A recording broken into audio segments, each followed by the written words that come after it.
Electrochemical series. पिछले class में हम लोग इसका ब्रीफिंग किए थे कि ई नॉट रिडॉक्स के घटते या बढ़ते क्रम में जब केमिकल स्पीसीज को अरेंज करते हैं तो प्राप्त सीरीज को इलेक्ट्रोकेमिकल सीरीज कहते हैं। लेकिन 1984 के IUPAC रूल के अनुसार अब केमिकल स्पीसीज को उनके ई नॉट रिडक्शन के घटते क्रम में decreasing order of E naught reduction, जब केमिकल स्पीसीज को decreasing order of there E naught reduction arrange करते हैं तो इस तरह से प्राप्त सीरीज को इलेक्ट्रोकेमिकल सीरीज या ECS कहेंगे। अब जैसे कुछ एग्जाम्पल्स हम लोग लें कुछ केमिकल स्पीसीज का। एग्जाम्पल्स की संख्या कोई मायने नहीं रखती है, इंपॉर्टेंस क्या है, घटते क्रम में रखना है ई नॉट रिडक्शन के। अब जैसे ई नॉट रिडक्शन फ्लोरीन से fluoride ion plus 2.85 volt, E naught पर मैंगनीट आयन से Mn plus 1.51 volt, E naught Cl2 से Cl minus plus 1.36 volt, E naught dichromate ion से chromium plus 3 plus 1.33 volt, E naught NO3 या bromine का भी example ले लें, Br2 से Br minus plus 1.07 volt, E naught NO3 minus से NO plus 0.96 volt, E not I2 से I minus plus 0.54 volt. कुछ और एग्जाम्पल्स भी हम लोग ले रहे हैं। कुछ केमिकल स्पीसीज को हम लोग अरेंज कर रहे हैं ई नॉट रिडक्शन के घटते क्रम में।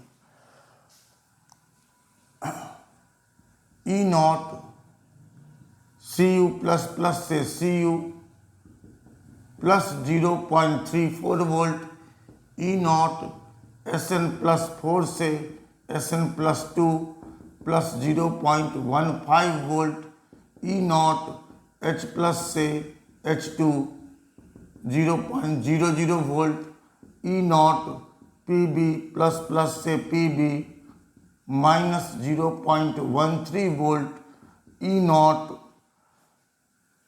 Fe प्लस प्लस से Fe minus 0.44 volt, E not Zn plus plus से Zn minus 0.76 volt, E not Mg plus plus से Mg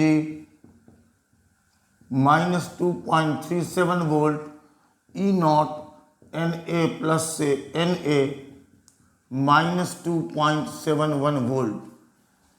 मान लो इतना हम लोग एग्जाम्पल्स को कंसिडर किए इलेक्ट्रोकेमिकल सीरीज के एग्जाम्पल के रूप में। तो इस तरह से जो प्राप्त सीरीज हुआ इसको हम लोग कहेंगे इलेक्ट्रोकेमिकल सीरीज। अब हम लोग देखें ज्यादा महत्वपूर्ण पार्ट,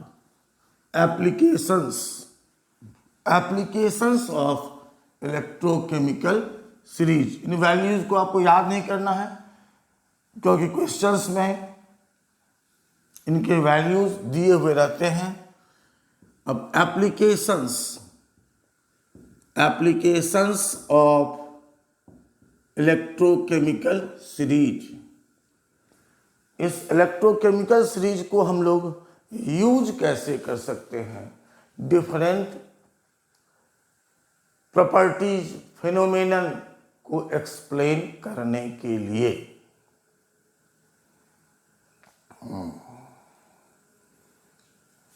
तो पहला आइए हम लोग देखें, to determine relative reactivity order of metals, metals के रिएक्टिविटी ऑर्डर को डिटरमिन करने के लिए। तो metals are electropositive elements, metals को हम लोग डिफाइन करते हैं electropositive elements having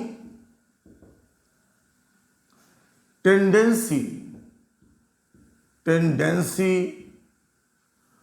to lose electron और इलेक्ट्रॉन्स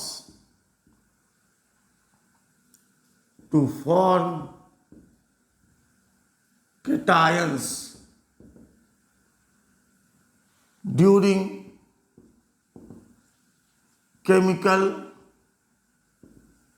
reactions। यहाँ इलेक्ट्रॉन लॉस कर रहा है, दे हैव टेंडेंसी और प्रॉपर्टी टू बी ऑक्सीडाइज्ड, और सीरीज हमारा है ई नॉट रिडक्शन के टर्म में। हेंस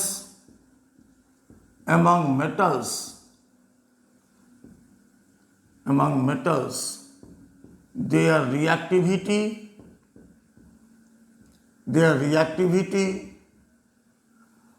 increases, reactivity बढ़ता है with decrease in E naught reduction। E naught reduction का मान घटने से रिएक्टिविटी मेटल का बढ़ेगा। जैसे अगर हम लोग कुछ एग्जाम्पल लें, E नॉट Hg++ से Hg plus 0.85 volt, E not Ag+ से Ag plus 0.80 volt, E not Cu++ से Cu प्लस 0.34 वोल्ट। अब इस तीनों मेटल में कौन ज़्यादा रिएक्टिव होगा या इसके रिएक्टिविटी का क्रम क्या होगा? हम लोग क्या कह रहे हैं, ई नॉट रिडक्शन का मान घटने से रिएक्टिविटी बढ़ेगा। तो रिएक्टिविटी ऑर्डर इन मेटल्स का क्या हो जाएगा, मरकरी से ज़्यादा रिएक्टिव सिल्वर, सिल्वर से ज़्यादा रिएक्टिव कॉपर। मान लीजिए हम लोग इस एग्जाम्पल में जोड़ दिए Fe++ से Fe -0.44 वोल्ट, तो क्या हो जाएगा, कॉपर से ज़्यादा रिएक्टिव आयरन। अगर हम लोग E नॉट Zn++ से Zn भी इंक्लूड कर लिए, अब क्या हो जाएगा, इस पांचों में जिंक सबसे ज़्यादा रिएक्टिव हो गया। तो दो या दो से अधिक मेटल्स का हम लोग कंपेयर कर सकते हैं कि रिएक्टिविटी का क्रम क्या होगा। जिस मेटल का ई नॉट रिडक्शन का मान जितना कम होगा उसकी रिएक्टिविटी उतनी ही अधिक होगी। अब एप्लीकेशन सेकंड पर चले।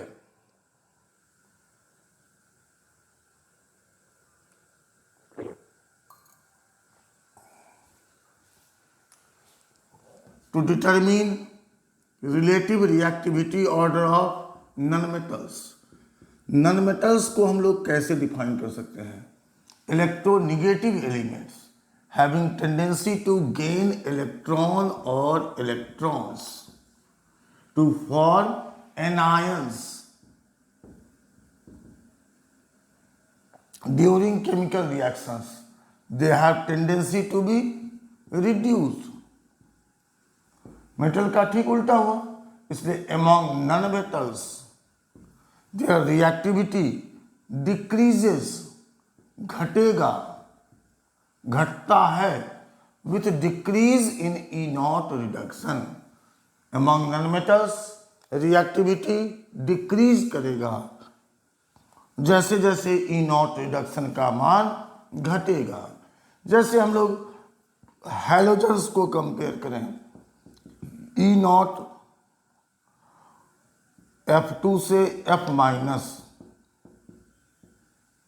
Plus 2.85 volt, E naught Cl2 से Cl minus plus 1.36 volt, E not Br2 से Br minus plus 1.07 volt, E not I2 से I माइनस प्लस 0.54 वोल्ट। इन नॉनमेटल्स का रिएक्टिविटी ऑर्डर क्या होगा? फ्लोरीन ज़्यादा रिएक्टिव होगा क्लोरीन से, ज़्यादा रिएक्टिव होगा ब्रोमीन से, ज़्यादा रिएक्टिव होगा आयोडीन से।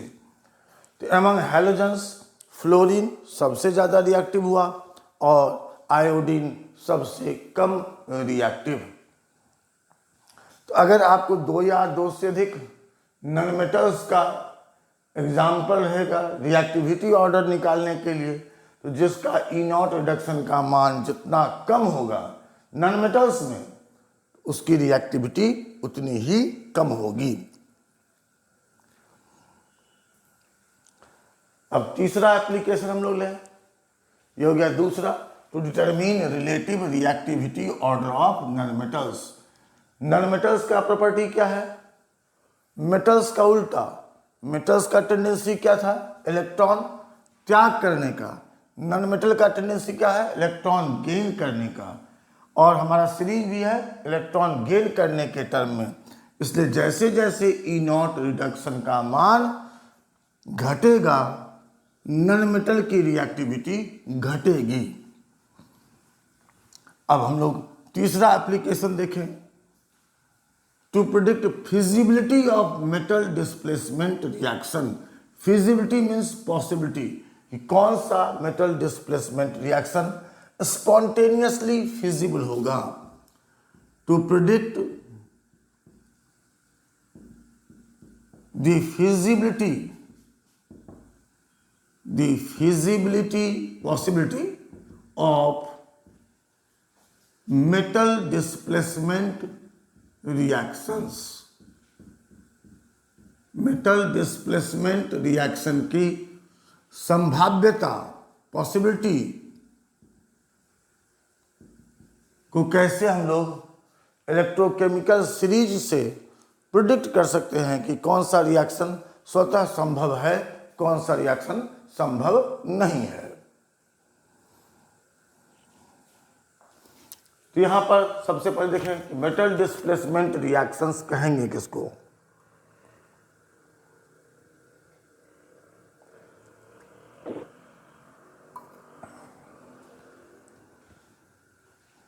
वैसे chemical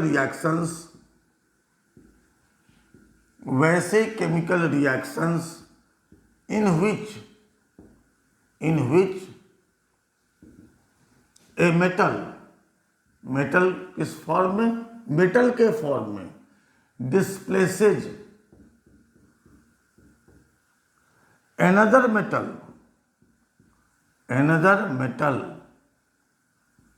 from its salt solution। तो दूसरा मेटल किसके फॉर्म में होना चाहिए? अनदर मेटल किस फॉर्म में?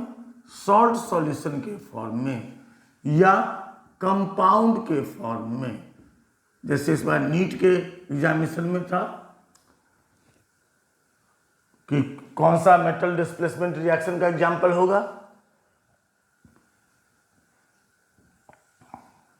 तो कोई मेटल डिस्प्लेस करता है दूसरे मेटल को उसके सॉल्ट सॉल्यूशन से या कंपाउंड से, are called metal displacement reactions. ऐसे केमिकल रिएक्शंस को क्या कहेंगे? Metal displacement reactions. ऐसे केमिकल रिएक्शंस को मेटल डिस्प्लेसमेंट रिएक्शन कहेंगे। Those metal displacement those metal displacement reactions are spontaneously स्वतः feasible in which a more reactive ज़्यादा reactive metal displaces less reactive metal from its salt solution या compound, but opposite reactions are not feasible. Opposite reaction स्वतः possible नहीं होगा। तो कौन displace कर सकता है? जो कम रिएक्टिव है वो ज़्यादा रिएक्टिव को डिस्प्लेस नहीं कर पाएगा। जो ज़्यादा रिएक्टिव मेटल है वो कम रिएक्टिव मेटल को उसके सॉल्ट सॉल्यूशन से या कंपाउंड से डिस्प्लेस कर सकेगा। इलेक्ट्रोकेमिकल सीरीज से अभी भी हम लोगों ने जो पहला एप्लीकेशन देखा उसके हिसाब से इलेक्ट्रोकेमिकल सीरीज से we know relative reactivity order of metals, hence feasibility of metal displacement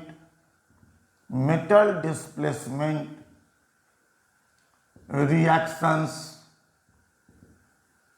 can be predicted। Electrochemical series से हम लोग ये जानते हैं कि relative reactivity order of metals क्या होगा। जिसका ई नॉट रिडक्शन का मान कम होगा वो ज़्यादा रिएक्टिव होगा। तो उस वैल्यू से हम लोग कह सकते हैं कि कौन सा मेटल डिस्प्लेसमेंट रिएक्शन फिजिबल होगा, कौन सा नहीं होगा।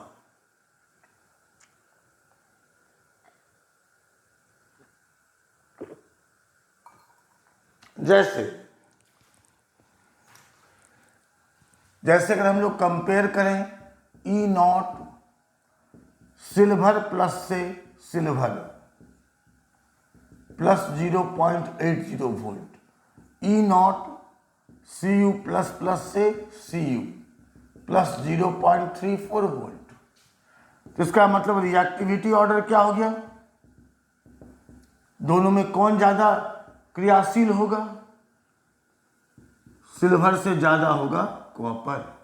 इसलिए कॉपर को अगर हम लोग सिल्वर नाइट्रेट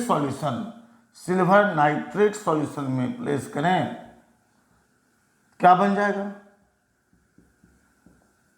कॉपर का नाइट्रेट और सिल्वर डिस्प्लेस हो गया, ये फिजिबल। लेकिन उल्टा अगर सोचे कि सिल्वर को कॉपर नाइट्रेट सॉल्यूशन में अगर प्लेस करें तो कोई रिएक्शन नहीं होगा। मतलब अगर हम इमेजिन करें कि AgNO3 बनेगा और Cu डिस्प्लेस होगा तो ये संभव नहीं होगा, नॉट फिजिबल। जो ज़्यादा रिएक्टिव मेटल है वो कम रिएक्टिव मेटल को डिस्प्लेस कर सकता है, लेकिन जो कम रिएक्टिव है वो ज़्यादा रिएक्टिव मेटल को डिस्प्लेस नहीं कर सकता है। अब आइए चौथा, to predict the feasibility of non metal displacement reactions. चौथा application, to predict the feasibility of non-metal displacement reactions. The chemical reactions in which a non-metal in which a non-metal displaces another non-metal, दूसरे non-metal को from its salt solution या compound are called non-metal displacement reactions. Those non-metal displacement reactions are spontaneously feasible in which a more reactive non-metal displaces less reactive non-metal from its salt solution, but opposite reactions are not feasible. From electrochemical series, we know relative reactivity order of non-metals. Application number 2 देखिए. Hence, feasibility of non-metal displacement reactions can be predicted. अब क्या है कि non metal displacement reaction की feasibility हम लोग predict कैसे कर सकते हैं. नॉन मेटल डिस्प्लेसमेंट रिएक्शन किसको कहेंगे? वैसे केमिकल रिएक्शंस जिसमें एक नॉन मेटल दूसरे नॉन मेटल को उसके सॉल्ट सॉल्यूशन से या कंपाउंड से डिस्प्लेस करता हो. वैसे नॉन-मेटल डिस्प्लेसमेंट रिएक्शंस स्पॉन्टेनियसली स्वतः फिजिबल होगा जिसमें ज्यादा रिएक्टिव नॉन-मेटल कम रिएक्टिव नॉन-मेटल को उसके सॉल्ट सॉल्यूशन से डिस्प्लेस कर रहा हो. लेकिन इसका उल्टा कम रिएक्टिव ज्यादा रिएक्टिव को डिस्प्लेस नहीं कर सकता है. इलेक्ट्रोकेमिकल सीरीज से हम लोग रिलेटिव रिएक्टिविटी ऑफ नॉनमेटल्स जानते हैं.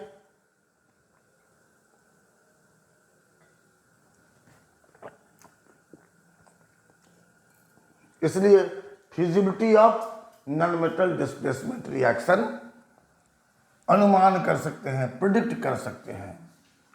जैसे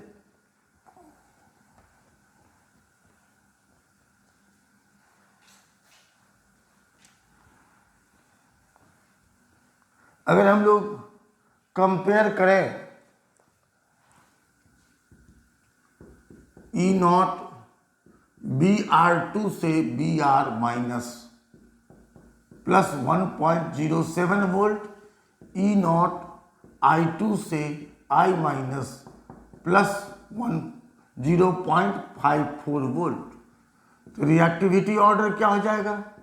रिएक्टिविटी ऑर्डर ब्रोमीन ज्यादा रिएक्टिव होगा आयोडीन से.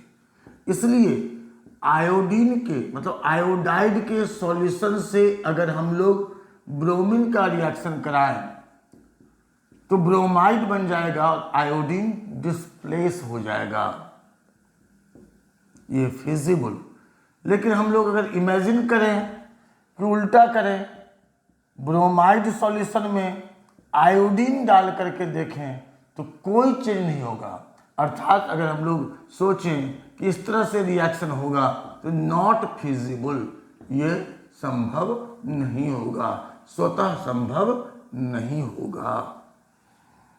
क्योंकि ब्रोमीन ज्यादा रिएक्टिव है आयोडीन से, तो ब्रोमीन आयोडीन को डिस्प्लेस किया लेकिन आयोडीन ब्रोमीन को डिस्प्लेस नहीं कर पाएगा. अब हम लोग नेक्स्ट एप्लीकेशन की ओर बढ़ें. Relative strength order of oxidising agents. To determine relative strength order of oxidising agents, और उसके बाद हम लोग देखेंगे relative strength order of reducing agents.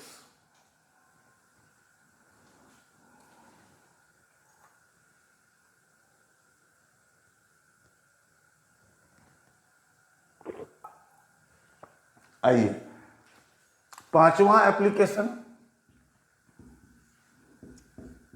To determine relative strength order of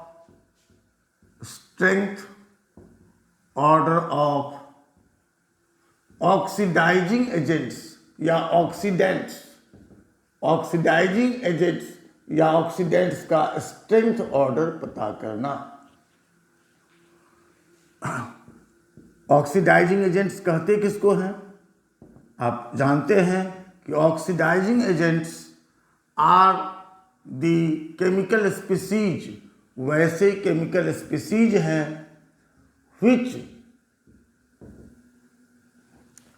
वैसे केमिकल स्पीसीज हैं जो विच ऑक्सीडाइज, जो दूसरे को ऑक्सीडाइज करता हो, एंड देमसेल्व्स, खुद क्या होता है?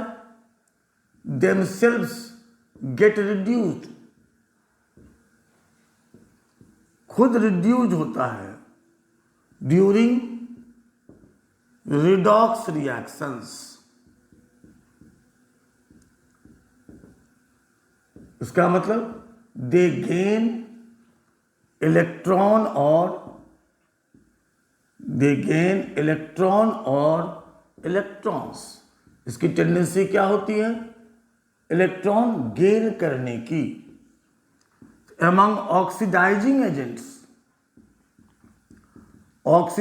एजेंट्स में देयर स्ट्रेंथ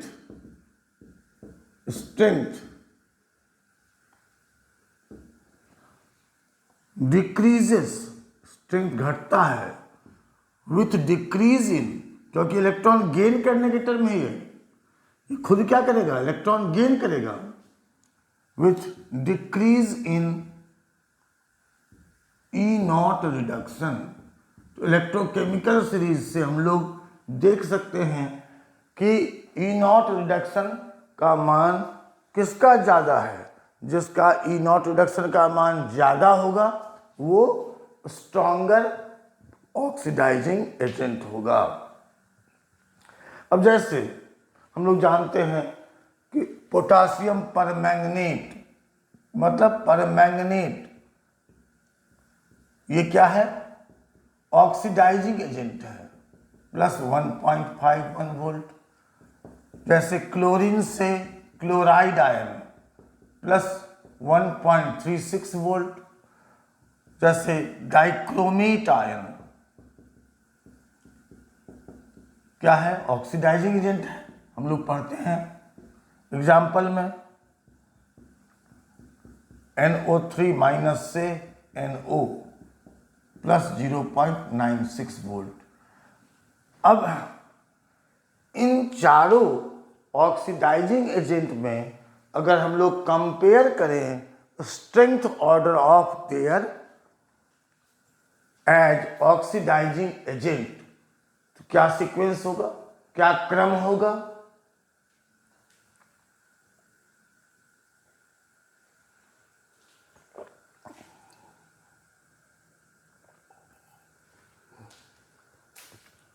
तो strength order as oxidising agent in chemical species का क्या हो जाएगा? परमैंगनेट आयन ज़्यादा स्ट्रॉन्गर होगा than chlorine, than dichromate, than nitrate. E naught reduction का मान घटने के साथ साथ ऑक्सीडाइजिंग एजेंट का स्ट्रेंथ घटेगा। अब ये छठा application, to determine relative strength order of reducing agents. Reducing agents का स्ट्रेंथ ऑर्डर पता करना। रिड्यूसिंग एजेंट्स,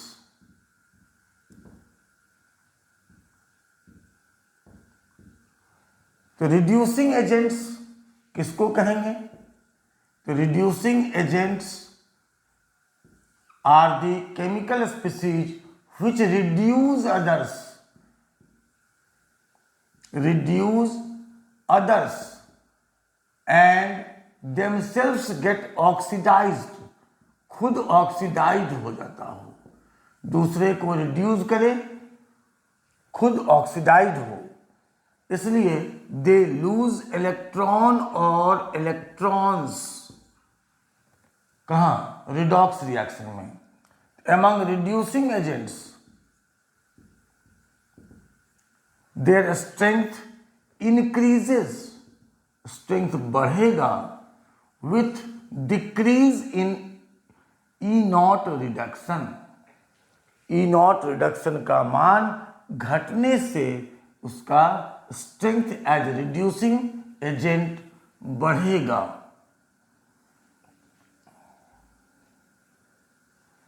अब जैसे E naught F E plus plus से F E minus 0.44 volt, E naught Z N plus plus से Z N minus 0.76 volt, E naught M G plus plus से M G minus 2.37 volt. तो strength order as reducing agent क्या हो जाएगा, iron से ज्यादा efficient होगा zinc, और जिंक से ज्यादा एफिशिएंट होगा मैग्नीशियम। ई नॉट रिडक्शन का मान घटने से रिड्यूसिंग एजेंट का स्ट्रेंथ बढ़ेगा। तो जिसका ई नॉट रिडक्शन का मान जितना कम होगा वह उतना ही इफेक्टिव, उतना ही पावरफुल रिड्यूसिंग एजेंट होगा। अब हम लोग कुछ और एप्लीकेशंस को डिस्कस करेंगे। कुछ जो नेक्स्ट हेडिंग है वो आपको बता रहे हैं, जिसे हम लोग नेक्स्ट क्लास में डिस्कस करेंगे।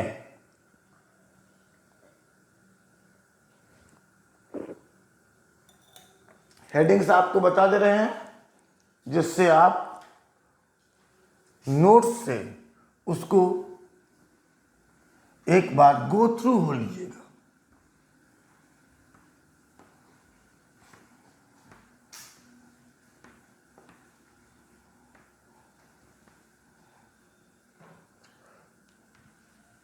To predict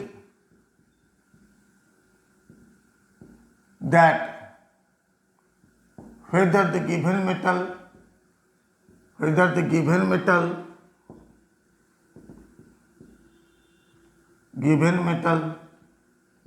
can displace hydrogen gas from dilute acids or not. To predict that whether the given metal can displace hydrogen gas from water or not. To determine relative stability, order and thermal stability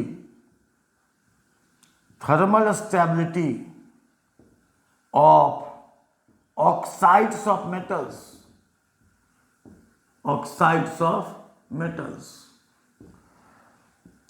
To calculate standard electromotive force